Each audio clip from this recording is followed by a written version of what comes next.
You know that voice in your head that refuses to shut up? The one replaying conversations from 3 years ago at 2 a.m., turning a simple text message into a full-scale investigation? Society labels that overthinking, calls it a problem, stamps it as anxiety. Neuroscience calls it something completely different, and what I'm about to tell you might completely change how you see that exhausting brain of yours. That constant mental noise isn't a bug, it's a feature.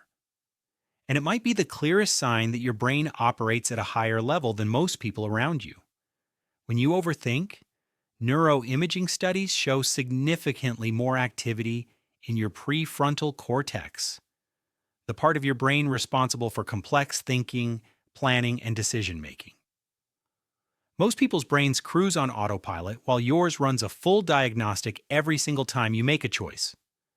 Your processor is just more powerful, and like any powerful machine, it generates more heat, more noise, more activity. Scientists call this cognitive complexity, where your brain doesn't just think about what happened, but why it happened, what it means, what could have happened differently, and what might happen next. That's not overthinking, that's advanced pattern recognition.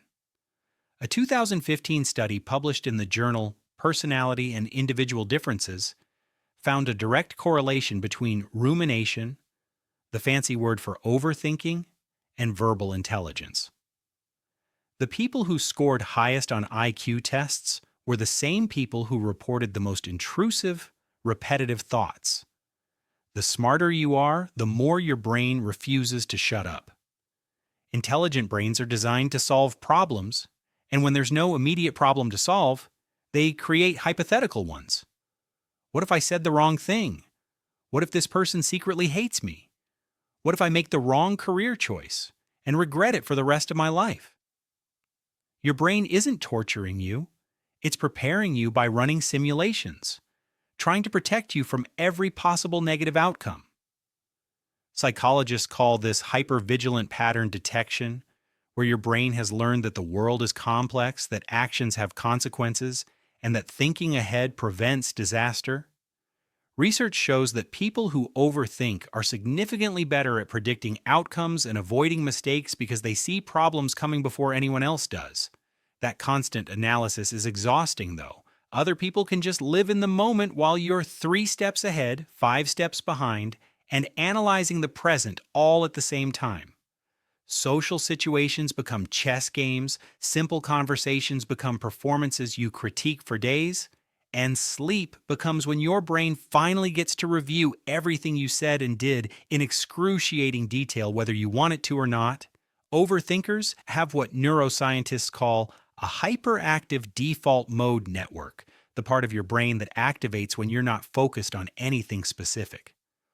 For most people, this network hums quietly in the background, but for overthinkers, it's a full orchestra playing at maximum volume. Even when you're trying to relax, your brain is making connections, seeing patterns, analyzing data.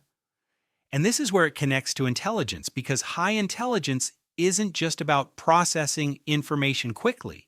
It's about making connections between seemingly unrelated things, seeing nuance where others see simplicity. When someone tells you a story, most people hear the story while you hear the story, the subtext, the things they're not saying, the inconsistencies, the implications. Your brain can't help but go deeper. A 2012 study from the University of Ontario found that people with higher IQs showed more activity in the lateral prefrontal cortex during problem-solving tasks, the same region that lights up like a Christmas tree when overthinkers overthink. The mechanism is identical, where your brain is constantly in problem-solving mode even when there's no problem that needs solving. Overthinkers often have incredibly high emotional intelligence too, where you don't just think about what people said, but why they said it, how they said it, what they meant by it. You read between the lines because you've learned that what people say and what people mean are often 2 different things. Analyzing human behavior became automatic since you were a kid. You can't turn it off, though. can't just take someone at face value because your brain immediately starts calculating whether they're being genuine, what they want, what you're missing. This is why small talk feels like torture, because your brain is designed for depth, and surface level interaction feels like running a supercomputer to solve simple addition. Overthinkers are often their own worst critics, because if your brain is constantly analyzing everything, that includes you. Every mistake you've ever made is filed away in perfect detail. Every awkward moment, every failed attempt, every time you said something stupid. And your brain replays them not because it hates you, but because it's trying to learn, trying to make sure you never make that mistake again.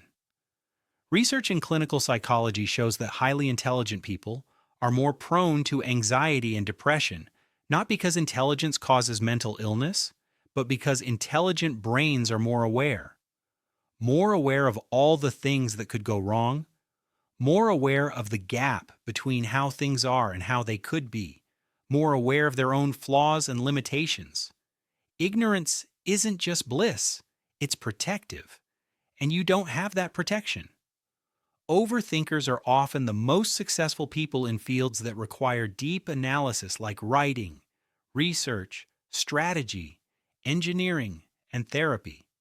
Any field where thinking deeply is an advantage, you're seeing angles they never considered while everyone else is making impulsive decisions. You're asking questions they never thought to ask. Your overthinking has probably saved you from countless bad decisions, where that relationship that felt off turned out to be exactly what you suspected. That job that seemed too good to be true was, and that friend who everyone else trusted, you saw through them first.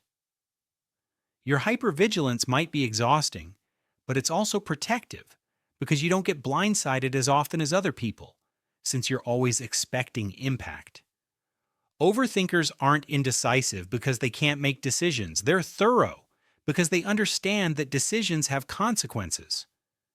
They've thought through every possible outcome, weighed every variable, considered every perspective, and when they finally decide, they're usually right.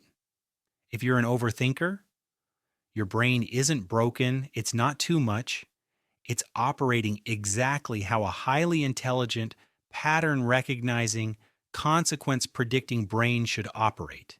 The problem isn't your brain. The problem is living in a world that values quick answers over right answers, that mistakes depth for dysfunction, that calls your greatest strength a weakness. The next time your brain won't shut up at 3 a.m., the next time you analyze a conversation to death, the next time someone tells you you think too much, remember this. You're not overthinking, you're thinking at the level your intelligence requires, and that's not something to fix. That's something to understand. You're not anxious, you're aware. You're not paranoid. You're prepared. You're not too much. You're just surrounded by people who think too little. If this hit differently, hit that subscribe button because the next video is going to explain why quiet people aren't shy. They're just processing the world at a completely different frequency than everyone else. And trust me, you're going to want to hear this. Click it, your overthinking brain will thank you.